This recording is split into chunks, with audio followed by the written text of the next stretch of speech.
How to delete bedtime alarm on your iPhone. If you no longer want the bedtime alarm to go off at a specific time every night, follow the simple steps shown in the video. Firstly, tap on Health.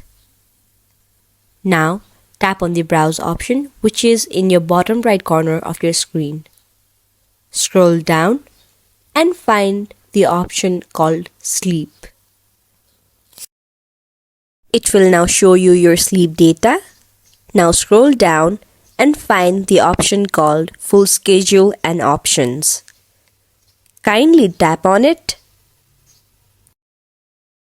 and tap on the Edit option, which is right under the Full Schedule title. Tap on it and scroll down to your screen until you find the Delete Schedule option. Tap on Delete Schedule, which will ultimately help you to delete your sleep time on your iPhone.